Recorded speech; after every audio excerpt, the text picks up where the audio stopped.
Uma, o que é indústria que vocês definem logo no começo do livro, né? Porque as pessoas falam, pensa em indústria, já imagina aquela fábrica que é só uma fábrica, chão de fábrica.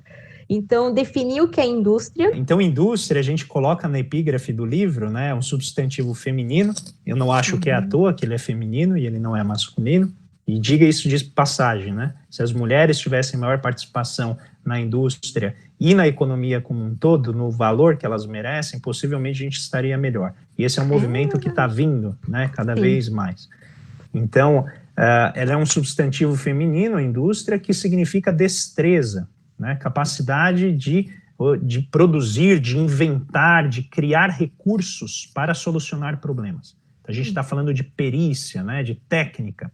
Então, a ideia de chão de fábrica é uma manifestação histórica do conceito de indústria. Então, quando a gente volta lá no século XIX, né, final do século XVIII, início do século XIX, a gente tem ali o motor a vapor, depois a gente acaba migrando para o motor a combustão, e a gente vai tendo novos processos que são organizados numa linha de produção em larga escala, em que os trabalhadores têm o papel de interagir com a máquina para gerar, né, de maneira bem dividida ali o trabalho, produtividade muito elevada.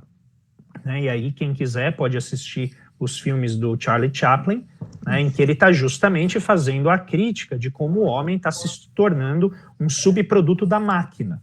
Né? E é curioso porque quando você trazia o trabalhador do campo, ele precisava de um tempo para ser disciplinado pelo modo de vida urbano industrial. Porque quem começou a ditar o tempo das coisas foram as máquinas, e não mais as pessoas. Então, por isso que o Chaplin está questionando exatamente esse novo modo de vida, que é o modo de vida chamado fordista, né? Então, Henry Ford, que criou o Ford T, né? E ele tinha toda essa ciência de como dividir as tarefas para que as pessoas se especializassem em tarefas repetitivas e, com isso, aumentassem a produtividade. Muito bem, isso é uma manifestação histórica que se conclui nos anos 70. Né? Então, quando vem a microeletrônica, semicondutores, toda essa nova tecnologia, a gente começa a automatizar muitas dessas tarefas que antes eram desempenhadas por pessoas. E agora você tem o quê? Um robô que consegue fazer isso com muito mais precisão. Então, existem carros hoje que são produzidos 100% por robôs no Japão. Tá? E certamente já tem nos Estados Unidos, na Suécia, 100%. E aí as pessoas estão aonde? Na sala de controle, acompanhando se não tem nenhum erro ali, algum desvio do robô eventualmente, mas a gente está falando de uma precisão impecável, né? E o que é isso? É conhecimento. Aí o que eu gostaria de chamar a atenção para quem está nos assistindo é, quando você vê um automóvel rodando na rua, você não sabe quem que o produziu. Você vê o produto acabado e você fala, olha, tem pneu, tem borracha, tem látex, tem minério de ferro, tem tinta, polímeros, tal. Sim, agora pare para pensar na quantidade de pessoas que está organizada dentro de uma cadeia produtiva para fazer isso.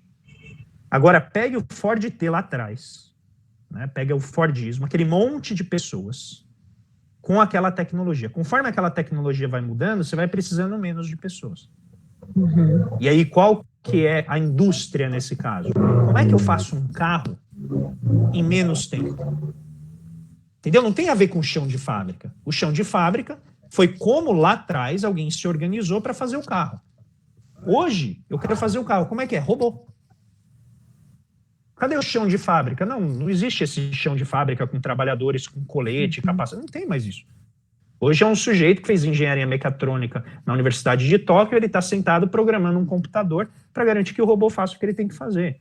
E centenas de outras pessoas lá na Universidade de Tóquio pensando como melhorar a vida desse sujeito que está controlando os robôs. Que tipo de programação pode tornar mais rápida a resposta do robô a erros? Que tipo de programação pode fazer com que a linhagem ali da produção do carro fique mais suave, sem problemas, sem paradas muito demoradas. Então, esse que está lá atrás, que é o bastidor, é isso que a gente chama de indústria. Você não vê no carro rodando, que essencialmente é o mesmo carro que rodava lá nos anos 40. Não mudou em muita coisa, a não ser potência do motor, design e tal. Mas se você for ver a estrutura, é a mesma, 4 rodas, portas, agora muito mais portas, né? Tamanho muito maior, infelizmente, né? Para atrapalhar um pouquinho o nosso meio ambiente, mas você tem essencialmente o mesmo princípio, só que com quantidade de conhecimento enorme por trás. E é isso que nós chamamos de indústria. Então, as pessoas não devem se deter no fato de que a gente não tem mais chão de fábrica, ao contrário. Você não precisa ter chão de fábrica, você não precisa ter uma empresa em si que faz tudo isso. O que você precisa ter é o quê? Elevadíssima divisão do trabalho, elevadíssima especialização e elevadíssimo grau de conhecimento tecnológico. Por quê? A união dessas três coisas vai levar à complexidade produtiva. Ou seja, para você produzir cada coisinha, cada pecinha, você vai ter um grau de conhecimento muito grande aplicado em cada pequena peça. E aí a gente brinca no livro que é a diferença entre você produzir peixe, né, que está lá, você peça, tem uma tecnologia envolvida, tem um conhecimento tácito, tem uma experiência, ninguém nega, mas é diferente de você produzir um aparelho de ressonância magnética, que é muito mais fino, tem séculos de conhecimento acumulados, que cada estudante hoje numa faculdade de engenharia nem dá valor, porque cada um estava resolvendo um negocinho muito pequeno que foi se acumulando e de repente, olha, podemos recortar o corpo humano em pedacinhos sem ter que passar faca no corpo humano e ver o que está acontecendo lá dentro. Imaginem uma máquina dessa. Uau. Né? A capacidade analítica de usar isótopos, de usar tudo aquilo que envolve química, física, num nível de conhecimento super elevado, para eu poder examinar o corpo humano em vários aspectos, em vários recortes, sem ter que fazer, né, uma autópsia nele. Ou seja, você sai lá do tubo vivo e aí o médico vai lá e fala, olha, você está com um problema aqui, aqui, aqui. Então, um nível de conhecimento muito fino. E é isso que a gente chama de indústria. A capacidade de se especializar de maneira complexa e com altíssimo conteúdo tecnológico. André,